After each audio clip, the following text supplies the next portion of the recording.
Hello friends, आप सभी का स्वागत है हमारे YouTube channel my study class में। जैसा कि साथियों महिला परीक्षा की तैयारी चल रही है और अलग अलग टॉपिक से हम वीडियो ला रहे हैं। तो आज का टॉपिक है पोषण एवं स्वास्थ्य से संबंधित वस्तुनिष्ठ प्रश्न और ये इसका जो है तीसरा पार्ट है। साथियों इससे रिलेटेड आप जो है जितने भी पार्ट देखना चाहते हो तो आप वीडियो के डिस्क्रिप्शन चेक कर सकते हो, जहाँ पर आपको इनका जो है पिछला पार्ट मिल जाएगा और भी साथ साथ और भी बहुत सारे वीडियो अलग अलग टॉपिक से आपको मिल जाएगा। तो चलिए आज की वीडियो की शुरुआत करते हैं।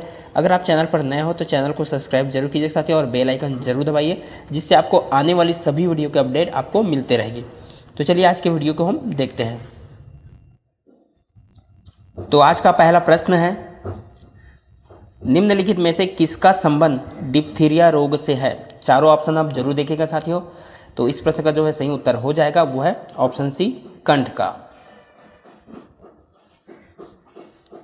चलिए अगला प्रश्न हम देखते हैं। जीवाणु जनित रोगों की औषधियां अधिक होती है जबकि विषाणु जनित रोगों की नहीं, क्योंकि? तो इसका क्या कारण है? तो यहाँ पे आप चारों ऑप्शन जरूर देखिए। तो किस कारण से ऐसा होता है? तो इसका जो राइट आंसर है वो है ऑप्शन बी, सभी विषाणु परपोषी होते हैं और उनके चारों ओर प्रोटीन का एक सुरक्षात्मक आवरण होता है। तो इस वजह से जो है जीवाणु जनित रोगों की औषधियाँ अधिक होती है। ऑप्शन बी इसका जो है राइट आंसर होगा। चलिए देखते हैं अगला प्रश्न। पीलिया रोग का संबंध शरीर के किस अंग से है? तो किस अंग से है? यकृत से। अगला प्रश्न है, निम्नलिखित में से किस रोग का वाहक घरेलू मक्खी नहीं है? तो यहाँ पे बताना है कि किस रोग का वाहक जो है घरेलू मक्खी इसमें से नहीं है। तो इसका जो राइट आंसर है वो है ऑप्शन बी, पीला ज्वर। अगला प्रश्न है, निम्नलिखित में से कौन सा रोग रोगी को एक बार हो जाने के बाद प्रायः पुनः आक्रमण नहीं करता है? तो इनमें से कौन सा रोग है जो रोगी को एक बार होने के बाद जो है प्रायः पुनः आक्रमण नहीं करता है? तो इसका जो राइट आंसर है ऑप्शन डी, चिकन पॉक्स।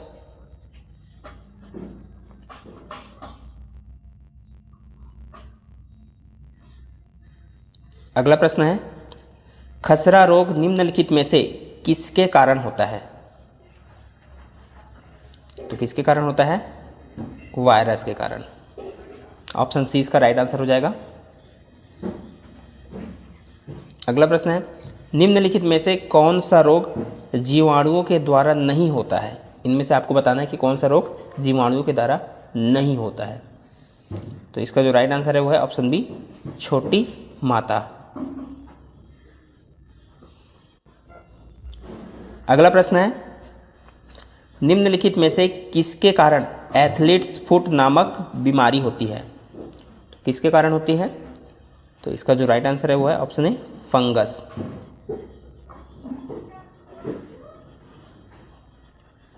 अगला प्रश्न है, टाइफाइड में शरीर का कौन सा अंग प्रभावित होता है?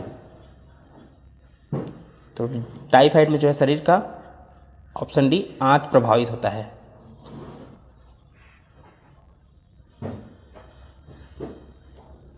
अगला प्रश्न है, टाइफाइड रोग में साधारणतः दी जाने वाली दवा है? तो टाइफाइड के रोग में इनमें से कौन सी दवा जो है साधारण दी जाती है? तो वो है क्लोरोमाइसिटिन। ठीक साथियों, क्लोरोमाइसिटिन। ऑप्शन डी इसका राइट आंसर हो जाएगा। अगला प्रश्न है, कैंसर संबंधित है? तो चारों ऑप्शन जरूर देखिए, इनमें से किससे जो है कैंसर संबंधित है? तो राइट आंसर है ऊतकों की अनियमित वृद्धि से। ऑप्शन ए इसका राइट आंसर हो जाएगा। अगला प्रश्न है, डायबिटीज के रोगी के शरीर का कौन सा अंग सही ढंग से कार्य नहीं करता है? तो जिनको डायबिटीज होता है तो उनके शरीर का कौन सा अंग जो है सही से कार्य नहीं करता है? तो राइट आंसर है वो है ऑप्शन सी, अग्नाशय। अगला प्रश्न है, उच्च रक्तचाप हाइपरटेंशन वाले रोगियों की रक्त वाहिनियों में एक पदार्थ जमा हो जाता है जिससे वे सक्रिय हो जाती है, यह पदार्थ क्या कहलाता है? तो इस पदार्थ को जो है क्या कहा जाता है? तो वो है ऑप्शन ए कोलेस्ट्रॉल। इसका जो राइट आंसर हो जाएगा ऑप्शन ए कोलेस्ट्रॉल। अगला प्रश्न है, निम्नलिखित में से कौन सा रोग पागल कुत्ते के काटने से होता है? तो कौन सा रोग? Option D rabies.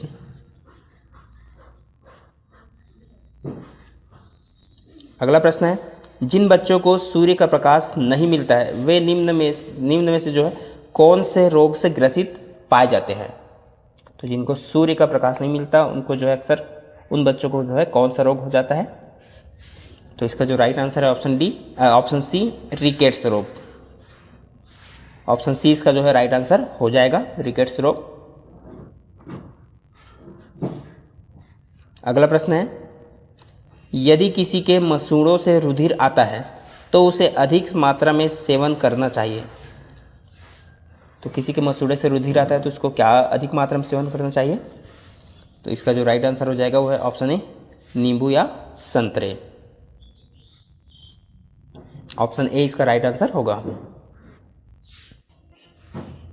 चलिए अगला प्रश्न देखते हैं, निम्नलिखित में से कौन सा युग्म सुमेलित है? इनमें से कौन सा जोड़ा जो है सही है?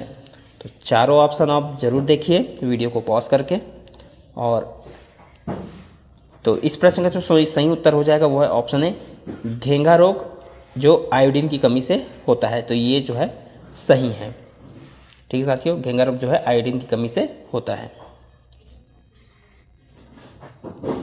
अगला प्रश्न है, बच्चों में क्रिटिनिज्म रोग किसकी कमी से होता है? तो क्रिटिनिज्म रोग जो है किसकी कमी से होता है? तो वो है थायरॉक्सिन की कमी से। ऑप्शन डी इसका राइट आंसर होगा।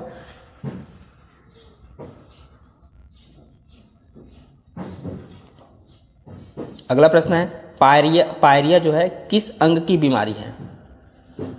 तो पायरिया जो है ऑप्शन डी दांतों की बीमारी है।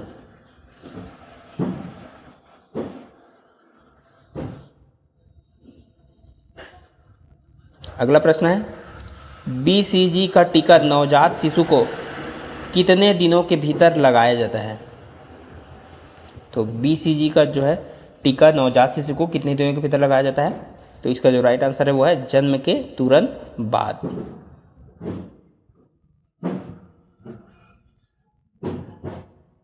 चलिए अगला प्रश्न देखते हैं, विटामिन B9 यानी कि फॉलिक एसिड पाया जाता है, तो इनमें से किस में पाया जाता है? तो इसका जो राइट आंसर है उपरोक्त इन सभी में जो है पाया जाता है। विटामिन B9 यानी कि फॉलिक एसिड इन सभी में पाया जाता है। ऑप्शन डी इसका राइट आंसर होगा। अगला प्रश्न है, माँ का दूध शिशु के लिए लाभदायक क्यों होता है? तो माँ का दूध जो है शिशु के लिए लाभदायक क्यों होता है? तो चारों ऑप्शन आप जरूर देखिए क्यों लाभदायक होता है। तो इसका जो राइट आंसर है वो है ऑप्शन बी, इसमें एंटीबॉडी होते हैं।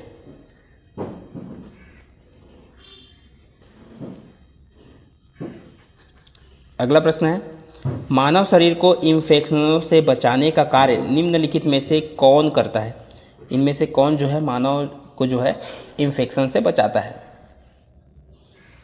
तो इसका जो राइट आंसर है वो है ऑप्शन सी, श्वेत रक्त कोशिकाएं, WBC, वाइट ब्लड सेल्स जिनको कहा जाता है श्वेत रक्त कोशिकाएं। अगला प्रश्न है, स्टरलाइजेशन के लिए उपयोग में लाया जाता है, तो क्या लाया जाता है स्टरलाइजेशन के लिए?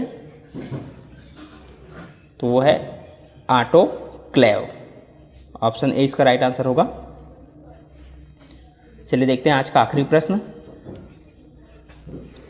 रक्त में एंटीबॉडी तथा एंटीजन के अध्ययन को क्या कहा जाता है? रक्त में जो है एंटीबॉडी और एंटीजन के अध्ययन को क्या कहा जाता है? तो इसका जो राइट आंसर है वो है ऑप्शन सी, सीरोलॉजी। तो ये था साथियों आज का हमारा जो है पोषण एवं स्वास्थ्य का जो है तीसरा पार्ट का प्रश्न। तो आज की वीडियो में बस इतना ही साथियों। वीडियो को देखने के लिए बहुत बहुत धन्यवाद। चैनल पर नए हो तो सब्सक्राइब जरूर कीजिए और वीडियो पसंद आए तो लाइक ज़रूर कर देना साथियों। मिलते हैं हम इसी तरह और अगले वीडियो के साथ।